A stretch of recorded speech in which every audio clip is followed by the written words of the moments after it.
সম্মানিত দিনী ভাইরা, এই পৃথিবীর কে কি মনে করলো, কে কি চিন্তা করলো, এটা মুমিন কখনো পরোয়া করে না।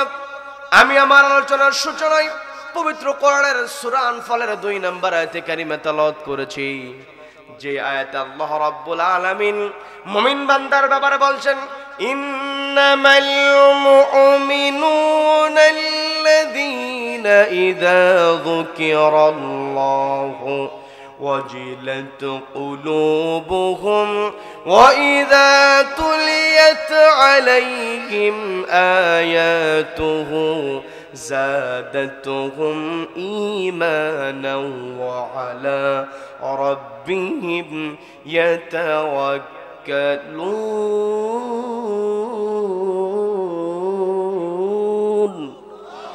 الله বলছেন ইন্নামাল মুমিনুন, তারাই হলো মুমিন আল্লাযীনা ইযা যুকিরাল্লাহ, যাদের সামনে আমি আল্লাহ আমার নাম উচ্চারিত হয়, ওয়াজিলাত কুলুবুহুম, অন্তরটা আমার ভয়ে কেঁপে ওঠে। তার মানে এই পৃথিবীতে যারা ঈমানদার বান্দা হবে তারা একমাত্র ভয় করবে কাকে? ওয়া ইযা তুলিয়াত আলাইহিম আয়াতুহু যাদাতহুম ঈমানা, ঈমানদার বান্দার সামনে যখন কোরআন থেকে আলোচনা করা হবে, কোরআন থেকে তাফসীর করা হবে, ঈমানদার বান্দার ঈমানটাকে আল্লাহ বহুগুণে বৃদ্ধি করে দেবেন। বলেন না সুবহানাল্লাহ।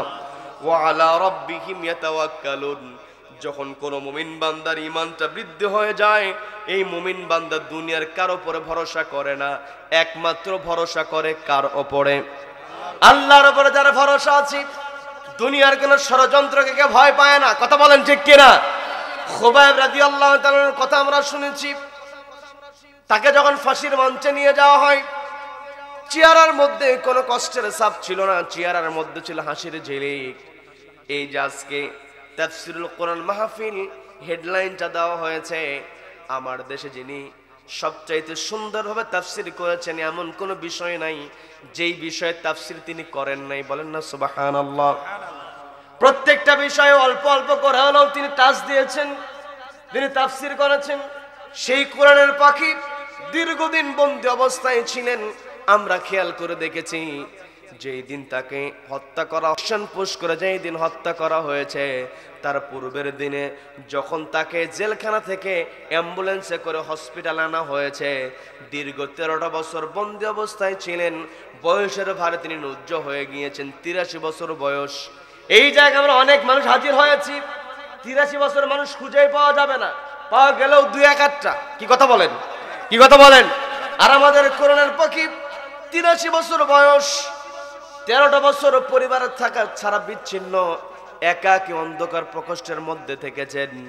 কিন্তু আমরা দেখেছি যখন তাকে অ্যাম্বুলেন্স থেকে নামানো হয়েছে, আমরা তার চেহারাটা দেখেছি। তিনি তার চেহারার মধ্যে তিনি অ্যাম্বুলেন্স থেকে নামার পরে সালাম দিয়ে তিনি যে হাসিটা দিয়েছেন, কিয়ামত পর্যন্ত যারা কোরআনের তাফসীর করবে, তাফসীর শুনবে, তাদের জন্য কোরআনের পাখির ওই হাসিটা হলো অনুপ্রেরণা। কথা বলেন ঠিক কিনা? সম্মানিত এবার এখান থেকে আমরা যে শিক্ষাটা নেব, ওয়া আলা রাব্বিহিম ইয়াতাওয়াক্কালুন, যারা আল্লাহর উপর তাওয়াক্কুল করবে, যারা কেবলমাত্র আল্লাহকে ভয় করবে, দুনিয়ার কোনো জুলুম নির্যাতন তাকে থামাতে পারবে না। আমার আপনার টার্গেট হলো আল্লাহর জমিনে ন্যায় প্রতিষ্ঠা করা। যেই সমাজের মধ্যে ন্যায় বিচার আছে, যেই সমাজের মধ্যে সুষ্ঠু বিচার আছে, সেই সমাজের সকল মানুষ শান্তিতে থাকতে পারে। কথা বলেন ঠিক কিনা? আমি আপনি পৃথিবীর ইতিহাস পর্যালোচনা যদি আমরা করি, কোন সময়গুলোতে মানুষেরা বেশি শান্তিতে ছিল, ইতিহাস থেকে আমরা জেনেছি যেই সময়টাতে কোরআন থেকে রাষ্ট্র পরিচালিত হয়েছে, বিশেষ করে আমরা একজন খলিফার নাম জানি, যিনি হলেন খলিফা হারুনুর রশিদ। খলিফা হারুনুর রশিদ তিনি আল্লাহওয়ালা মানুষ ছিলেন। তিনি সবসময় আলেম ওলামাদেরকে প্রাধান্য দিতেন। তিনি তার রাষ্ট্র পরিচালনার ক্ষেত্রে কোরআনকে প্রাধান্য দিয়েছেন, কোরআনের আলোকে তিনি রাষ্ট্র পরিচালনা করেছেন। একবার খলিফা হারুনুর রশিদের সময় সিরিয়ার, বর্তমান সিরিয়া, যেই সিরিয়ার প্রতি আল্লাহ রহমতের দরজা খুলে দিয়েছেন, পুরা সিরিয়াকে আল্লাহ তার রহমতের চাদরে ঢেকে রাখুন। বলে না আমিন? বলে না আমিন? সম্মানিত দিনী ভাইরা, ওই যে সিরিয়া, সিরিয়ার তৎকালীন সময়ে একটা শহরের নাম ছিল রাকা শহর। ওই রাকা শহরের বিচারক তিনি অসুস্থ হয়ে গিয়েছেন। বিচারক তিনি তার বিচারালয়ে বসতে পারেন না, বিচার করতে পারছেন না, অসুস্থ। বিচারগুলো জমা হয়ে যায়। একটা পর্যায়ে বিশৃঙ্খল অবস্থা যখন হয়েছে, বিরক্ত হচ্ছেন নাকি আমার কথায়? আলোচনা চলবে চলবে কতক্ষণ? সারা রাত, সারা রাত। বক্তা কাত, বক্তা কাত হোক আর সোজা হোক, কোরআনের কথা শুধু সারা রাত হবে না। যতদিন পর্যন্ত পূর্ব দিগন্তে সূর্য উদিত হয়ে পশ্চিম আকাশে অস্ত যাবে, ততদিন পর্যন্ত কোরআনের কথা হবে। কোন কোরআন বিদ্বেষী কোরআনকে থামাতে পারবে না। কারা কারা এই মতের পক্ষে আছেন দুহাত আল্লাহকে দেখান। তাকবীর দেওয়ার কেউ নাই?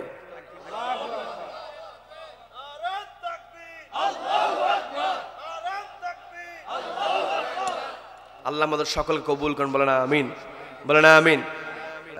সম্মানিত দিনী ভাইরা, আমি যে ঘটনা বলতে নিয়েছিলাম, খলিফা রশিদের সময় রাকা শহরের বিচারক অসুস্থ হয়ে গিয়েছে, বিচার কার্য পরিচালনা হয় না।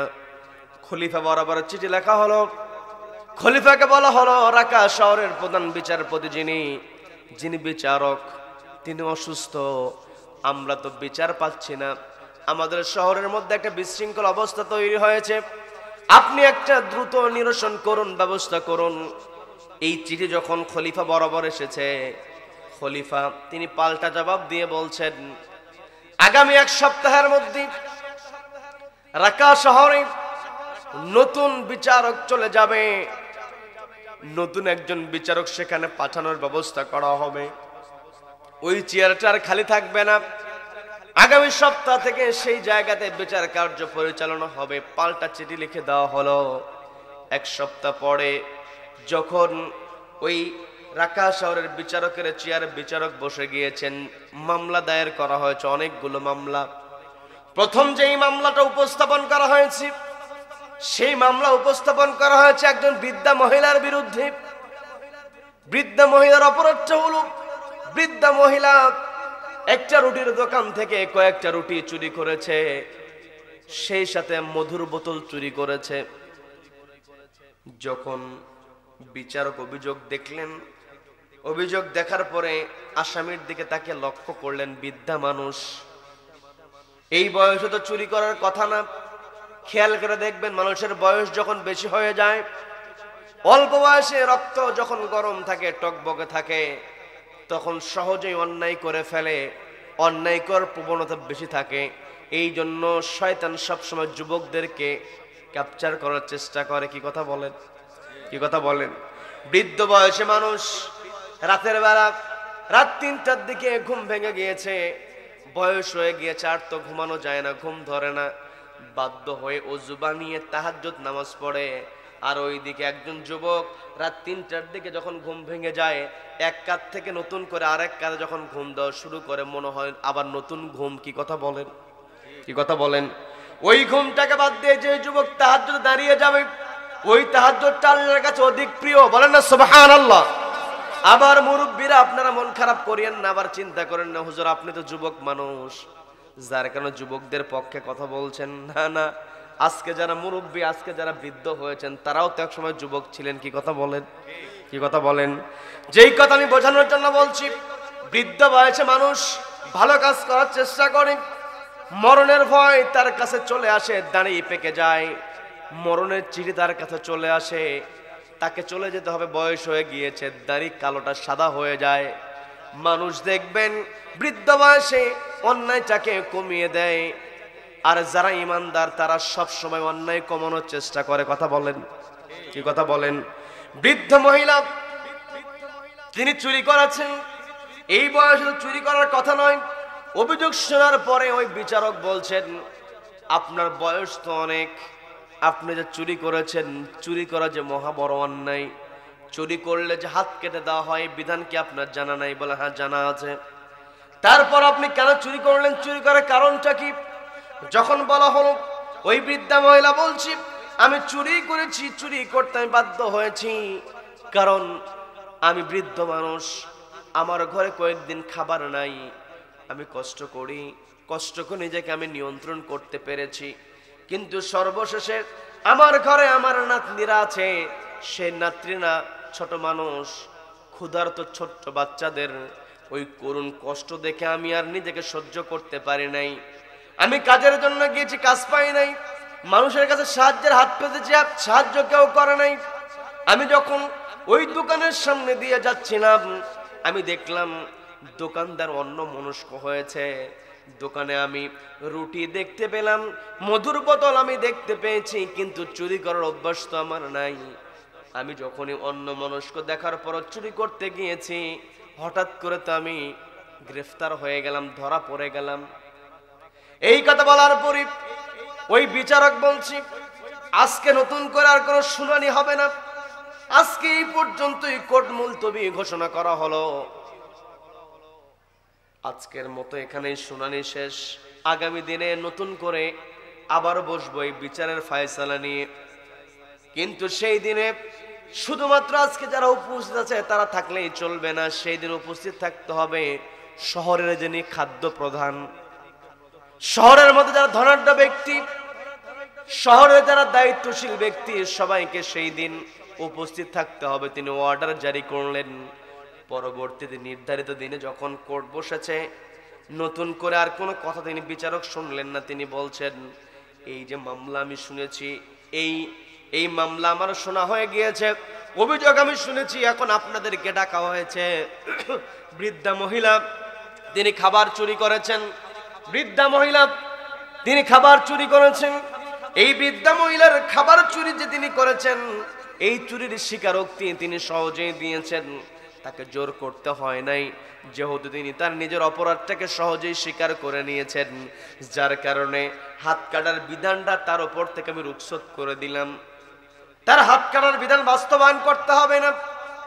তবে এই যে অপরাধটা সংগঠিত হয়েছে, এই অপরাধ সংগঠিত হওয়ার কারণে 50টা বেতের বাড়ি আমি নির্ধারণ করে দিলাম। সবাইকে বলতে হবে কয়টা বেতের বাড়ি, সবাই বলেন। 50টা বেতের বাড়ি নির্ধারণ করে দেওয়া হয়েছে। এরপরে বলা হলো, এই যে অপরাধ সংগঠিত হয়েছে, এই অপরাধ সংগঠিত হওয়ার জন্য 500 দিনার 500 দিরহাম জরিমানা করা হলো। এই কথা বলে তিনি তার চেয়ার থেকে নামলেন। নামার পরে ওই বৃদ্ধা মহিলার পাশে গিয়ে দাঁড়িয়ে বলছেন, এই চুরির দায়ে 50টা বেতের বাড়ির অর্ডার দেওয়া হয়েছে। এই যে চুরিটা সম্পন্ন হয়েছে, এই বৃদ্ধা মহিলা এই বয়সে তো তার চুরি করার কথা নয়, এই বয়সে তার খাবার তো ঘরে পৌঁছায় দেওয়ার কথা। এই যে বৃদ্ধা মহিলা ক্ষুধার যন্ত্রণায় তিনি চুরি করেছেন, এই চুরিটা করার যেই অপরাধটা সংগঠিত হয়েছে, এই চুরির অপরাধটা সংগঠিত হওয়ার জন্য সবচাইতে বড় দোষী হলেন এই রাষ্ট্রের যিনি খলিফা। বলেন আল্লাহু আকবার। এই রাষ্ট্রের খলিফার দায়িত্ব ছিল এই বৃদ্ধা মহিলার খোঁজ নেওয়া, কিন্তু রাষ্ট্রের খলিফা যেহেতু দায়িত্ব পালন করে নাই, আর আজকে আমি যে চেয়ারে বসে আছি, আমি রাকা শহরের বিচারকের চেয়ারে বসেছি। যেহেতু বিচারক খলিফার প্রতিনিধি হিসেবে তিনি বিচার ফয়সালা করে থাকেন, আজকে আমি এই যে বিচারকের চেয়ারে বসেছি, আমি তো খলিফার প্রতিনিধি, আমিও তো আমার অপরাধটাকে এড়াতে পারবো না। যার কারণে 50টা বেতের বাড়ির মধ্য থেকে 20টা বেতের বাড়ি আমার হাতে প্রদান করা হোক। বলেন আল্লাহু আকবার। এগুলাই হলো ন্যায় বিচার। কি কথা বলেন? আজকে আমার আপনার সমাজের মধ্যে বৃদ্ধ মানুষকে ভাতা দেওয়ার কথা আছে, ভাতা দেওয়া হয়, কিন্তু কষ্ট নিয়ে বলতে হয়, ওই বৃদ্ধ মানুষের কাছে, বৃদ্ধা মহিলার কাছে ভাতা পৌঁছানোর আগে প্রসেসিং করতে হয়, অন্যের পকেটে কিছু ঢুকাতে হয়। কি কথা বলেন? খলিফা বলছেন, বিচারক বলছেন, যেহেতু আমি খলিফার প্রতিনিধি, আজকে আমি খলিফার প্রতিনিধির জায়গায় আমি বসে আছি, আমি অপরাধী, আমি আমার অপরাধটাকে ঢাকতে পারবো না, আমার হাতে 20টা বেতের বাড়ি দেওয়া হোক। এই কথা বলে তিনি হাতটা এগিয়ে দিয়ে বলছেন, আমি বিচারকের আসনে বসেছি, আমি আজকে বিচারক, যার কারণে আমাকে মারতে গিয়ে তোমরা যে দয়া দেখাবে তা করতে পারবে না।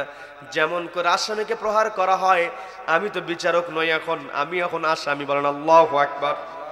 বলেন আল্লাহু আকবার। বানিয়ে বলছি নাকি? এগুলাই হলো ইসলামের সৌন্দর্য, এগুলাই হলো ইসলামের ইতিহাস। কি কথা বলেন? ওই যে বিচারকের হাতি একের পর এক যখন বাড়ি মারা হলো, বাড়ি মারতে মারতে একটা পর্যায়ে তার হাতটা ফেটে গিয়েছে, রক্ত বের হয়েছে। তিনি কি করলেন, নিজের হাত দিয়েই তার রুমালটা হাতের মধ্যে পেঁচালেন। অন্যজন এসেছিল সহযোগিতা করার জন্য, কিন্তু কাছে আসতে দেন নাই। তিনি নিজের হাতে তার রুমালটা পেঁচিয়ে বলছেন, রক্ত যতই ঝরুক না কেন 20টা বেতের বাড়ি এখনো সম্পন্ন হয় নাই, বাকি বাড়িগুলো প্রদান করে 20টার পূর্ণ করে দেবেন। আল্লাহু আকবার। 20টা বেতের বাড়ি যখন পূর্ণ হয়ে গিয়েছে, ওই বিচারক বলছেন, বৃদ্ধা মহিলা চুরি করেছি, খাদ্যের দায়িত্ব যিনি আছেন, খাদ্য প্রদান যিনি আছেন, নগরের যিনি খাদ্য প্রদান, তার তো দায়িত্ব ছিল বৃদ্ধার খোঁজ নেওয়া, তিনি তো খোঁজ নিতে পারে নাই। এলাকার দায়িত্বশীল যিনি ছিলেন, তারও তো দায়িত্ব ছিল। এলাকার ধনাঢ্য মানুষ যিনি, তারও তো দায়িত্ব ছিল। আপনাদের সকলকে ডেকেছি, আপনাদের সবারই দায়িত্ব ছিল বৃদ্ধা মহিলার খোঁজ নেওয়া। কিন্তু এই পৃথিবীতে আল্লাহ আপনাকে খোঁজ নেওয়ার সুযোগ দিয়েছেন, আপনি তো সুযোগটা কাজে লাগান নাই। কাজে সবাইকে আমি ডেকেছি, এই যে 20টা বেতের বাড়ি আমি আমার হাতে নিয়েছি, এমন করে বাকি 30টা বেতের বাড়ি আপনাদের হাতে প্রদান করা হবে। বলেন আল্লাহু আকবার, বলেন আল্লাহু আকবার। এক এক করে যখন 30টা বেতের বাড়ি, সর্বমোট 50টা বেতের বাড়ি সম্পন্ন হয়ে গেল, যাওয়ার পরে ওই বিচারক বলছেন, আজকে তো এই বিচারের জন্য 500 দিনার 500 দিরহাম জরিমানা করা হয়েছে। যেই বৃদ্ধা মহিলা খাদ্যের আওয়াজ চুরি করেন, তিনি কেমন করে তার জরিমানা পূরণ করবেন?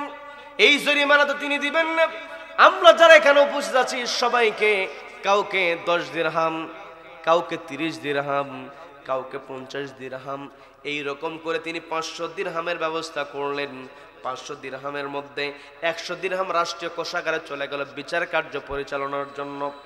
এরপরে বাকি যে 400 দিরহাম থেকে গেল, এই 400 দিরহামের মধ্যে ওই বিচারক রায় দিয়ে দিলেন 20 দিরহাম দেওয়া হবে দোকানদারকে। দোকানদারের কাছ থেকে তার পণ্য চুরি করা হয়েছে, এই পণ্য চুরির পণ্যের যে ঘাটতি, এটার জরিমানা হিসাবে দোকানদারকে 20 দিরহাম দেওয়া হবে। আর বাকি 380 দিরহাম যেটা আছে, এই বৃদ্ধা মহিলাকে প্রদান করা হলো। নাতি নাতনিদেরকে নিয়ে আগামী 1 মাস তিনি তার পরিবারটাকে পরিচালনা করবেন। বলেন না সুবহানাল্লাহ।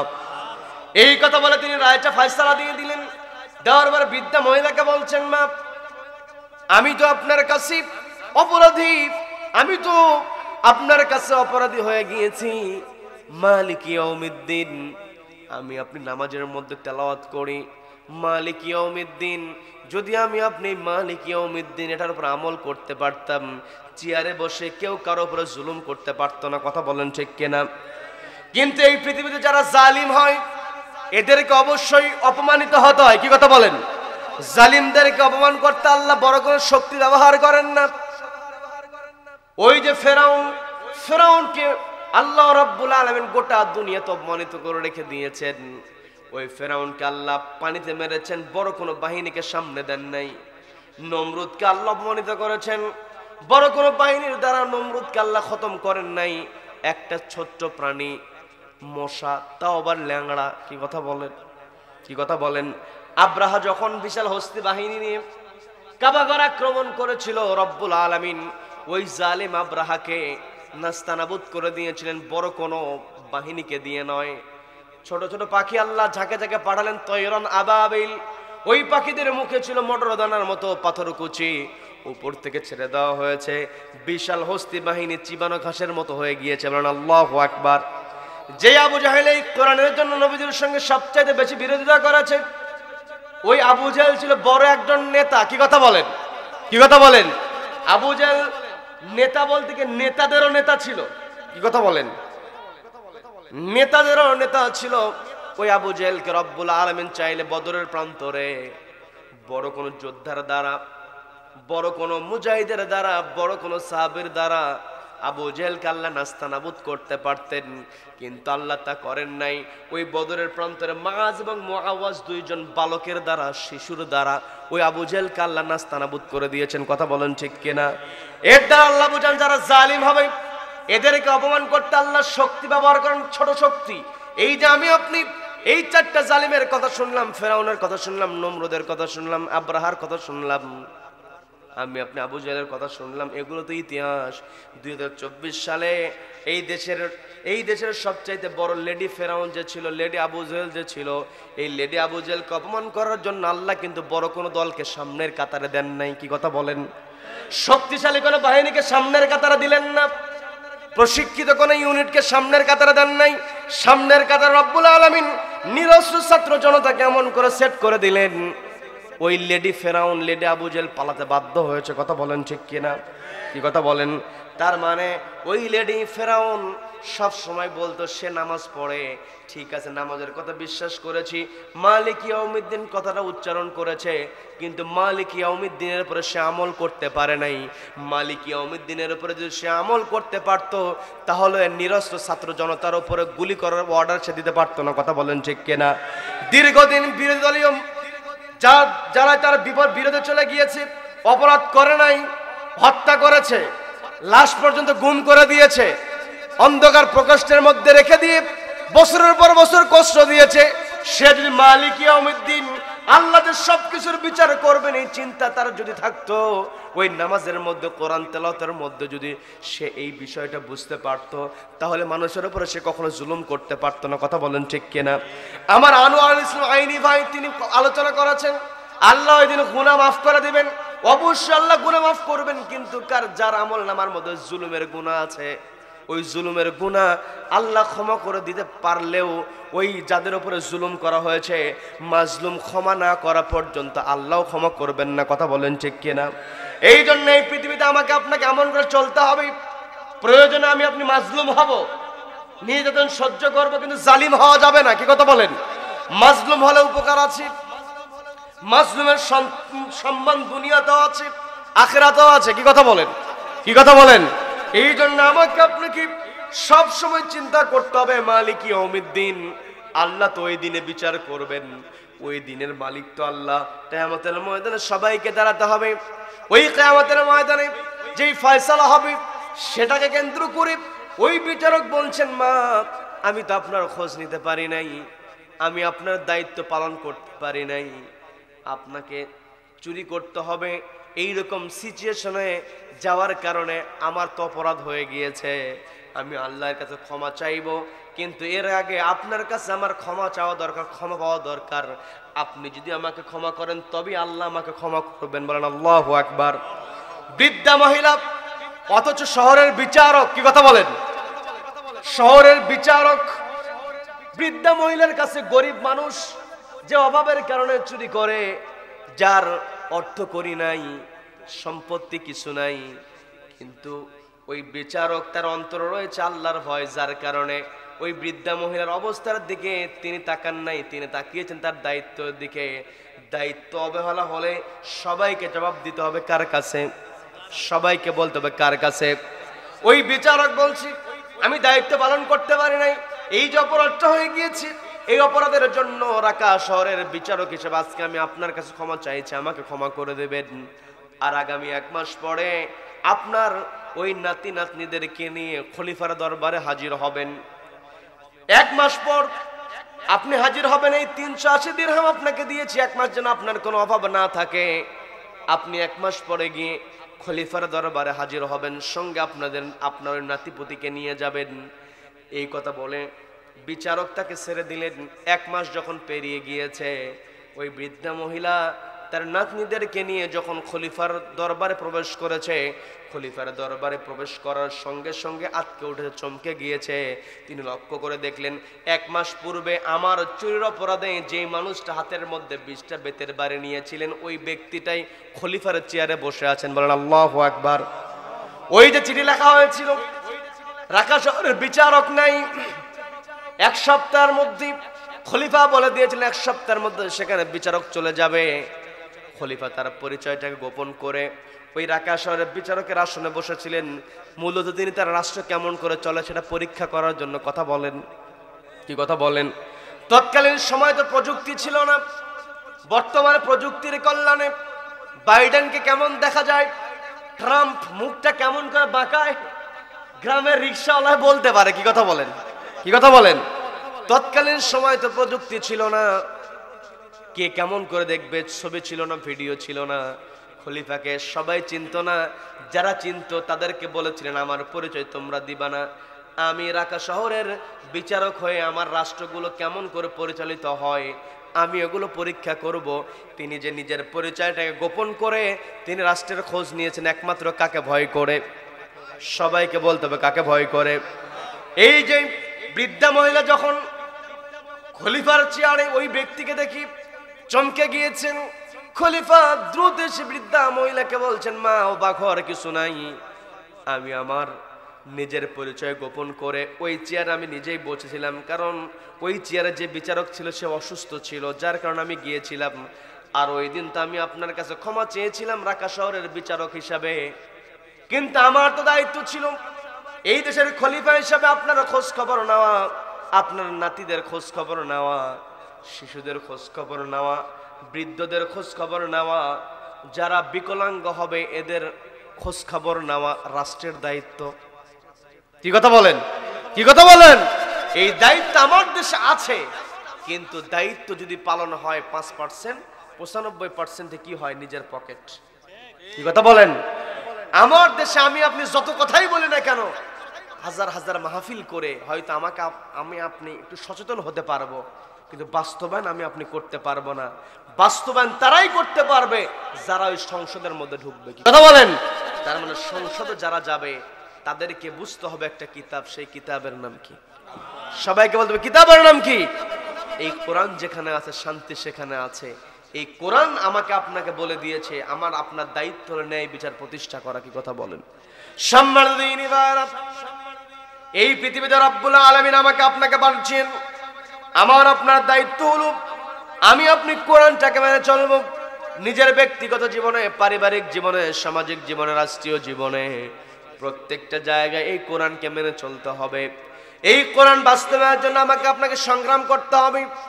আমার আপনার দায়িত্ব, আমাকে আপনাকে আল্লাহ রাব্বুল আলামিন পৃথিবীতে প্রেরণ করেছেন খলিফা হিসাবে। কি হিসাবে? সবাই বলেন কি হিসাবে? খলিফার দায়িত্ব হলো তা'মুরুনা বিল মা'রুফ, সৎ কাজের আদেশ দেওয়া, ওয়া তানহাউনা আনিল মুনকার, অসৎ কাজে বাধা প্রদান করা, ওয়া তুমিনুনা বিল্লাহ, ঈমান আনা কার উপরে? আল্লাহর উপরে ঈমান আনতে হবে।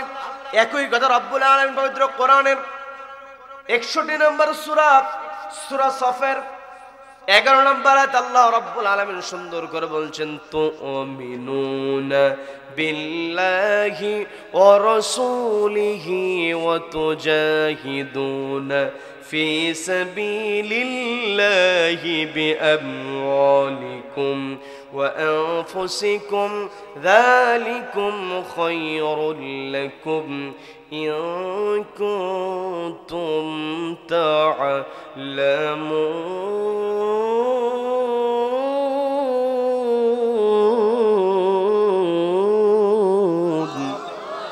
আল্লাহ রাব্বুল আলামিন বলছেন, আমার বান্দারা তুমিনুনা বিল্লাহ, আমার প্রতি ঈমান আনয়ন করো, রাসূলিহি, রাসূলের প্রতি বিশ্বাস স্থাপন করো, ওয়া তুজাহিদুনা ফি সাবিলিল্লাহ, আমি আল্লাহ আমার রাস্তায় সংগ্রাম করো, বিআমওয়ালিকুম ওয়া আনফুসিকুম, প্রয়োজন হলে তোমাদের অর্থ ব্যয় করবে, তোমাদের জীবনটাও দিয়ে দিবে, যালিকুম খায়রুল লাকুম, এটাই হবে তোমাদের জন্য কল্যাণকর। বলে দিয়েছেন কে? সবাইকে বলতে বলে দিয়েছেন কে? নবীজির সাহাবী ছিলেন রাফি ইবনে খাদিজ রাদিয়াল্লাহু তাআলা আনহু, বয়স তার কম, একেবারে ছোট্ট বয়সী সাহাবী ছিলেন। তুজাহিদুনা ফি সাবিলিল্লাহ, আল্লাহর রাস্তায় সংগ্রাম তিনি কেমন বুঝেছেন? ছোট্ট মানুষ, বদরের প্রান্তরে নবীজির সাহাবীদেরকে নিয়ে যাবেন। নবীজির ওই ছোট্ট সাহাবী রাফি ইবনে খাদিজ রাদিয়াল্লাহু তাআলা আনহু তিনি শুনতে পেয়েছেন, বয়স হলো 14 বছর। তুজাহিদুনা ফি সাবিলিল্লাহ, আল্লাহর রাস্তায় সংগ্রাম করা তারা কেমন করে বুঝতে পেরেছিলেন? 14 বছর বয়সী সাহাবী নবীজির কাছে এসে যুদ্ধে যাবেন, অনুমতি চাচ্ছেন।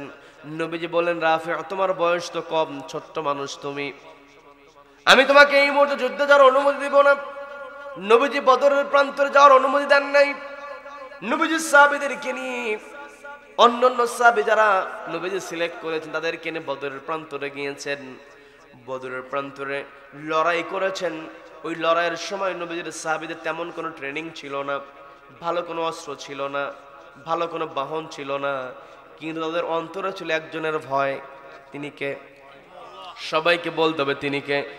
তার মানে আমার আপনার অন্তরে যদি আল্লাহর ভয় থাকি, আল্লাহ আমাকে আপনাকে অবশ্যই সম্মানিত করবেন, আমার কথা নয়। ইন্না আকরামাকুম ইনদাল্লাহি আতকাকুম, আল্লাহ বলছেন আমার বান্দারা দুনিয়ার কোন চেহারা দিয়ে, দুনিয়ার কোন সম্পত্তি দিয়ে, দুনিয়ার কোন চেহারা দিয়ে তোমরা সম্মানিত আমার কাছে হতে পারবে না।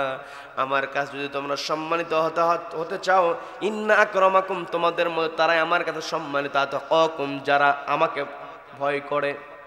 যারা আমাকে যত বেশি ভয় করবে তারা আমার কাছে তত বেশি সম্মানিত হবে। নবীজির সাহাবীরা বদরের প্রান্তে যারা অংশগ্রহণ করেছিলেন তারা ছিলেন সর্বোচ্চ আল্লাহকে ভয়কারী সাহাবী। কি কথা বলেন, কি কথা বলেন। লম্বা ঘটনা, আমি লম্বা ঘটনার জন্য বলছি না।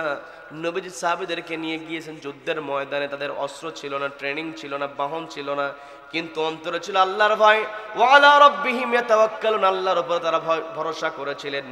আল্লাহর উপরে ভরসা করে, আল্লাহকে ভয় করে, তুজাহিদুনা ফি সাবিলিল্লাহ, যারা আল্লাহর রাস্তায় সংগ্রাম করবে অবশ্যই আল্লাহ তাদের বিজয় দান করবেন। কথা বলেন ঠিক কিনা।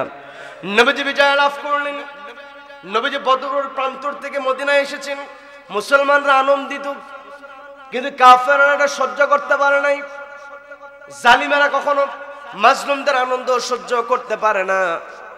আমরা তো ইতিহাস থেকে জেনেছি, বাস্তবে আমরা যে চিত্রটা দেখেছি, এই যে স্বৈরাচার পালিয়ে গিয়েছে, জালিম পালিয়ে গিয়েছে, আমরা যারা মাজলুম ছিলাম, খেটে খাওয়া মানুষ যারা কষ্টের মধ্যে ছিল, তারা কিন্তু খুশি হয়েছে। কি কথা বলেন, কি কথা বলেন।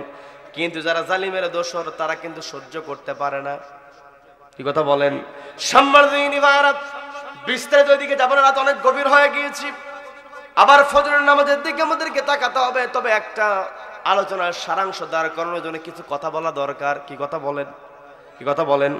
অল্প সময়ের মধ্যে শেষ করবো। আমি যে কথাই ছিলাম, নবীজি মদিনায় চলে আসছেন, মুসলমানদের মধ্যে আনন্দ, কিন্তু কাফেররা সহ্য করতে পারে নাই। ওই কুরাইশদের ষড়যন্ত্র তখনও বন্ধ হয় নাই। নতুন করে 1 বছরের মাথায় ওরা আবার আরেকটা যুদ্ধের ডাক দিল। যুদ্ধের নাম হলো উহুদ যুদ্ধ। ওই উহুদ যুদ্ধের ডাক যখন দিয়েছে, নবীজি আবার সাহাবীদেরকে বললেন, তোমরা কে আছো আমার সঙ্গে যুদ্ধের ময়দানে যাবে। নবীজির কথা শোনার পরে ওই 14 বছর বয়সী সাহাবী রাফি ইবনে খাদিজ, বদরের সময় 14 বছর বয়সী ছিলেন, তিনি যখন শুনেছেন নবীজি উহুদের ময়দানে সাহাবীদেরকে নিয়ে যাবেন, 1 বছর বয়স তার বেড়েছে, কিন্তু তার চেহারা তেমন কোনো পরিবর্তন হয় নাই। 1 বছর মানুষ আর কতই বড় হতে পারে। কি কথা বলেন, কি কথা বলেন। সাহাবী তিনি যাবেন নবীজির কাছে অনুমতি নিতে, কিন্তু তিনি চিন্তা করলেন, নবীজি যেহেতু 1 বছর পূর্বে আমাকে যুদ্ধে যাওয়ার অনুমতি দেয় নাই, বয়স অল্প হওয়ার কারণে নবীজির কাছ থেকে অনুমতি পাই নাই। আমার বয়স 1 বছরের তেমন বয়স বেশি হয় নাই, আমি তেমন বড় হই নাই, নবীজি হয়তো আমাকে আবার না করতে পারে। এই জন্য তিনি তার মামার কাছে চলে গেলেন।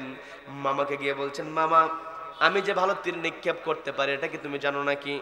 মামা জবাব দিয়ে বলছে, তুমি যে ভালো তীর নিক্ষেপ করতে পারো এটা তো শুধু আমি জানি না, এলাকার সবাই জানে তুমি একজন ভালো তীরন্দাজ, ভালো তীর তুমি নিক্ষেপ করতে পারো, তোমার পরিচিত সবাই তো জানে। এই কথা বলার পরে মা বলছেন, সবাই জানে, আমিও জানি, কিন্তু হঠাৎ করে আজকে তুমি আমাকে এই প্রশ্ন করার কারণটা কি? তিনি বিস্তারিত ঘটনা খুলে বললেন, যুদ্ধে যাওয়ার জন্য নবীজি হয়তো আমাকে বয়সের কারণে অনুমতি দেবে না, কিন্তু আপনি আমার মামা, আপনি আমার অভিভাবক, আমি যে ভালো তীর নিক্ষেপ করতে পারি, বয়সের কারণে অনুমতি না পাইলেও তীর নিক্ষেপকারী হিসেবে আমি অনুমতি পাইলেও পাইতে পারি, আপনাকে সুপারিশ করতে হবে। আল্লাহু আকবার। বয়স কিন্তু 15 বছর। তুজাহিদুনা ফি সাবিলিল্লাহ, আল্লাহ রাস্তায় সংগ্রাম করার আকাঙ্ক্ষা তার কেমন। মামাকে সঙ্গে করে নবীজির কাছে গিয়েছেন। নবীজি দেখার সঙ্গে সঙ্গে মুস্কি হাসি দিয়েছেন। নবীজির চেহারার মধ্যে সবসময় লাবণ্য ভাব থাকতো। বলেন না সুবহানাল্লাহ। আবু হুরায়রা রাদিয়াল্লাহু তাআলা তিনি বলছেন, আমরা যখন ক্ষুধার্ত থাকতাম আমাদের তীব্র যন্ত্রণা হতো, কিন্তু যখন নবীজির চেহারার দিকে তাকাতাম আমরা ক্ষুধার কথা ভুলে যেতাম। বলেন আল্লাহু আকবার, বলেন আল্লাহু আকবার। নবীজির চেহারার মধ্যে লাবণ্য ভাব ছিল। নবীজির কাছে যখন ওই রাফি ইবনে খাদিজ রাদিয়াল্লাহু তাআলা তার মামাকে নিয়ে হাজির হয়েছেন, নবীজি মুস্কি হাসি দিয়েছেন। ওই মামা গিয়ে নবীজির কাছে গিয়ে দাঁড়িয়ে বলছেন, রাসূলুল্লাহ, ইয়া হাবিব আল্লাহ, এটা আমার ভাগিনা, যুদ্ধে যেতে চায়, বয়স কম, আপনি হয়তো বয়স কম হওয়ার কারণে অনুমতি দেবেন না, কিন্তু আমার ভাগিনা তো ভালো তীর নিক্ষেপ করতে পারে, বয়স কম হওয়ার কারণে আমার ভাগিনাকে আপনি অনুমতি নাও দিতে পারেন, কিন্তু তীর নিক্ষেপকারী হিসেবে যদি আপনি অনুমতি দেন, আমার ভাগিনা ওই কাফেরদেরকে তীর নিক্ষেপ করে একেবারে ধরাশায়ী করে ফেলবেন। আল্লাহু আকবার। নবীজি মুস্কি হাসিতে রাফি ইবনে খাদিজা দিকে তাকিয়ে বলছেন, ঠিক আছে, তোমাকে অনুমতি দেওয়া হলো, প্রস্তুতি নিয়ে আসুক। নবীজি অনুমতি দেওয়ার সঙ্গে সঙ্গে রাফি ইবনে খাদিজা রাদিয়াল্লাহু তাআলা খুশিতে আত্মহারা হয়ে গিয়েছেন। তিনি প্রস্তুতি নিয়ে নবীজির কাছে এসেছেন। অনেক লম্বা কথা না, বিস্তারিত দিকে যাব না। নবীজির সঙ্গে তিনি উহুদের ময়দানে গিয়েছেন। উহুদের ময়দানে গিয়ে কাফেরদেরকে লক্ষ্য করে তিনি তীর নিক্ষেপ করছেন। তিনি যেই তীরগুলো নিক্ষেপ করেন, ওই তীরের আঘাতে কাফেররা ধরাশায়ী হয়ে যায়। বলেন সুবহানাল্লাহ। তার তীরগুলো বিফলে যায় না। একের পর এক যখন তিনি নিক্ষেপ করছেন, ওই কাফেরদের মধ্যে থেকে একজন লক্ষ্য করে দেখলো, এই যুবক তো তীর নিক্ষেপ করে, এই তীর থেকে তো আমরা রেহাই পাই না। যেই তীর নিক্ষেপ করে এ তো আমাদেরকে আঘাত করে আমাদের সৈন্যদেরকে দুর্বল করে ফেলছে, কাজে একে আগে শায়েস্তা করতে হবে। বলেন নাউযুবিল্লাহ। কয়েকজন মিলে লক্ষ্যবস্তু বানিয়ে ফেললো রাফি ইবনে খাদিজা রাদিয়াল্লাহু তাআলা কি। কয়েকজন মিলে যখন উপর্যুপরি তীর রাফি ইবনে খাদিজা রাদিয়াল্লাহু তাআলার দিকে লক্ষ্য করে ছুটছে, রাফি ইবনে খাদিজা ছোট্ট মানুষ, একের পর এক তীর তিনি নিজেকে সেভ করছেন, আবার তীর নিক্ষেপ করছেন, সেভ করছেন, তীর নিক্ষেপ করছেন। এইরকম করতে করতে একটা পর্যায়ে ছোট্ট মানুষ, অনেকগুলো তীর থেকে তিনি আর নিজেকে হেফাজত করতে পারলেন না। একটা তীর এসে তার বুকের পাঁজরের মধ্যে, তার দেহের মধ্যে ঢুকে গেল। ছোট্ট মানুষ, শরীরের তীর বিদ্ধ সঙ্গে সঙ্গে তিনি জমিনে পড়ে গেলেন। তিনি রক্তাক্ত হয়ে গেছেন। উহুদের ময়দানে দুঃসংবাদটা ছড়িয়ে পড়েছে। একটা পর্যায়ে নবীজির কান পর্যন্ত যখন পৌঁছে গিয়েছে, নবীজি শোনার সঙ্গে সঙ্গে নবীজির নরম হৃদয়, কোমল হৃদয়, নবীজি ছিলেন সবচাইতে বড় দয়ালু, সবচাইতে বড় করুণাময়। কি কথা বলেন, কি কথা বলেন। আল্লাহ কিন্তু আল্লাহ তার নিজের যেই নাম, আল্লাহ তার নিজের নাম এই জায়গাতে ব্যবহার করেছেন নবীজির ক্ষেত্রে। বলেন সুবহানাল্লাহ, বলেন সুবহানাল্লাহ।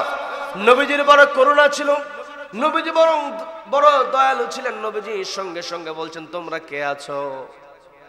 আমার রাফি নাকি তীরবিদ্ধ হয়েছে, আমি একটু আমার রাফিকে দেখতে চাই, তোমরা কে পারবে আমার সামনে হাজির করতে? নবীজি যখন এই কথা বললেন, সামনে থাকা সাহাবীরা কয়েকজনকে রাফি ইবনে খাদিজকে কোলে করে নবীজির সামনে নিয়ে আসলেন। নবীজির সামনে নবীজি বসে আছেন, নবীজির সামনে শয়া দেওয়া হবে। নবীজি বলছেন, না না, ওখানে শয় না, রাফের মাথাটা তোমরা আমার উরুর উপরে রেখে দাও, আমার কোলের মধ্যে রেখে দাও। বলেন না সুবহানাল্লাহ। নবীজির কোলের মধ্যে যখন রাফি ইবনে খাদিজার মাথাটা রেখে দেওয়া হয়েছে, রাফি ইবনে খাদিজা তার চোখ বেয়ে বেয়ে পানি ঝরছে, অঝরে পানি ঝরছে, তীব্র বেগে যখন পানি ঝরছে, নবীজি লক্ষ্য করলেন ছোট্ট সাহাবী তীরবিদ্ধ হয়েছে, রক্তাক্ত হয়েছে।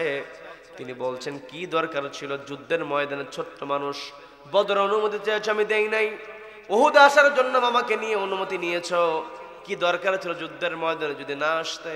তোমার তেমন কষ্ট করতে হতো না, তোমাকে রক্তাক্ত হতো না, তীরবিদ্ধ হতো না।